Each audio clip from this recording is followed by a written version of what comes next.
Кыргызстандын Акыйкатчы институту мамлекеттик мекемелердин жана эл аралык уюмдардын жарандык коомчулуктун өкүлдөрүн чогултуп, адам укуктарын коргоонун эл аралык күнүнө карата атайын жыйын уюштурду.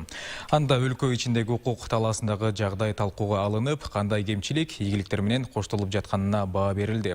Кыргызстанда адам укугунун корголушу боюнча буга чейинки ишмердүүлүккө баа берилип, алдыга койгон максат, пландары тааныштырылды. Адистер менен жарандык активисттер өздөрүнүн ой пикирлерин ортого салып, укук коргоо жаатындагы жагдайды жакшыртуу жолдору айтылды.